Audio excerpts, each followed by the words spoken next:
अरे बुलुंग बई लगाव कान ए बेटा दस दस बुलुंग नते गट कामे ओकोया आंजमे कना से बांग एकाल ते नई गिद्रे हां लीलो जरेन मा ठिकान ते आंजम गे बाय आंजमा नंकन हड़ा कथा मा आज बाबा हो लेखा एकाल ते दोन ओडको देन बेटा देनी आगु गद में नवा दाका बड़ी जक कना आम बाबा बाय जम लेदा आयु इन द बैंक आलम बैंक गेñoa अगुई में देन की याद उन दम अगुए कना हां मिता में थोड़ा गन अगुई में एकालते मी प्लेटम उबका की कना बोले नवा दाका दाका लकन जमा आम द जम में थोड़ा तमा बम आदा सारा घणी हुचुर हुचुरम अगु चुइया की या बई आदा आ हां एकालते तम अगुई का एकालते रो बहक लेका ओना तगी तो मिट थरी अगु का मिया आर दाका नेलताम से तीना दाका बोलेम जमे कना एकालते बटी खय एकालते चुंदु बुरु की चुंदु बुरु या आम बाबा के तो बा जमे कना हे मा उनी बा जमे कानते सेता रे जमे पड़ा कना हो इंगे बोले जमे पड़ा कना बांग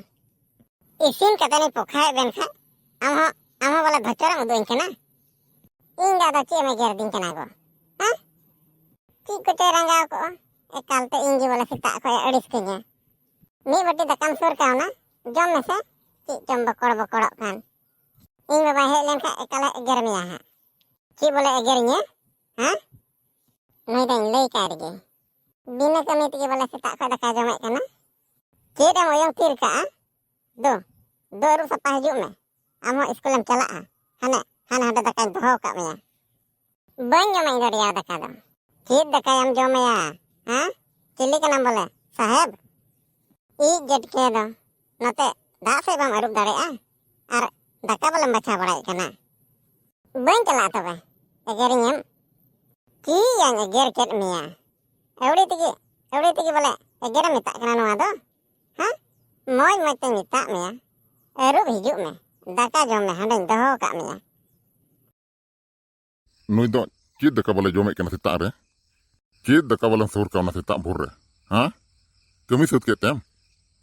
सेता भोर खय दाका तो गज रिया गे आर मी थरी बुलुंग बोले एठो का चीत बोले एठो का मी थरी हां ने गिदरे मिता दिया ए अगुई में एकालते नोय उब कतने अगु का ऊब के तेने अगु का हड़ को नेल लेखा चेत को मेना बिटोल सिटोल जम को बटे आर कठिन हड़ कना मेंते आम दो हां कमी बाम सुत का एकालते दाका जम गिम लाहा कना तीना बोलम रेंगे मिया आमा लाई लगी सेंगल जुलुक कना चा तबे बम तो गय कना हां एकालते रोज रोजम जम चुइदिन कना बई जमे तमा नो नका जनी सेता भोरम जमा ओना तगिम तैयारोक कना मासे भला नेले पे चेत ए रोड़ कना हां बड़ी जो कना दाका ओना बोले जम का कान खा चे मेनदा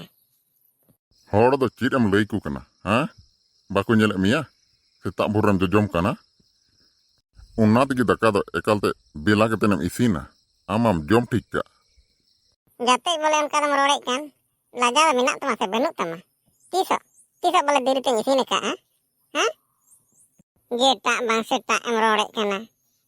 मोचा बाबा ते मिया इन दो बांग बाबा ते दिन कना आम बाबा ते मिया ओना तगी तो सेता को एम तो गजे कना नो नोका चगो हेरेल को नीर बगे को कना हां हेमा तो गज में डुंगरी लकम सुर कावना कम से कम आमेम जमे खाय नई गिद्रे हो एमाय में हां बई माय कना हां नई गिद्रे हने दहो का ता चिरा मेने दा नई गिद्रे बन जमा रिया दका हिंदाया बम जम का में हम गोगो लेका सेता भोर रे आर आम दो तबे आम दो लोलो दका बोले बन जमा इन लोलो आगिन जमा आंजम किदम मारोड़ में नितो ए बेटा अबो दिया रेंगे हड़ कना बुनिया जम गिया को भेट आम दो तबे आम दो बम रेंगे खाली अली मतो गिलिंग रेंगे अली मतो गिर यार दका दलिंग जमा हां आम दो अंतरे मौज आम जमे कना कमी को हिजु समय जनी भट्टी करे चखना कुम जमा ओनाते बासे बेल में ओड़ा रिया दो ठीक कथा मेन कादिया ने गिद्रा चे मौज मजा बेटा बाम जमे कन खा तबे चिकाते बांग से बिले मिया ओड़ा रिया दो से चिली को इसिनाम कना अंते रे इस चेत कथा बोलम रोड केदा नवा दो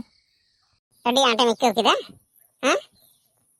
आम ठे दो बांग रोड लिखा गे ठिकुआ नितो दो एकालते इटा से जाम रोड दिया आम दो जॉम में उसेरा कमिया से बाम कमिया से बन कमिया आम के माम कमिया कन ए बेटा दो जॉम में और स्कूल चला तलांग में इंगी अडी मुश्किल को फंसा दिया ठीक या कोयो का आम हो तगज में और चला में स्कूल और कलंग दाल से छिरे मिया है और बाम चला खाए आम बाबा पंजा बड़ाए इंगा द की एगे के तेंदा हां तीन झगड़ा आम हो जम में से मी बटिंग सुर कावना बन जमा गपा खाए तगज बेन जम रहो निकान हड़ा दोस्त और बाम जम रहो निकान हड़ा गे दोस्त बोले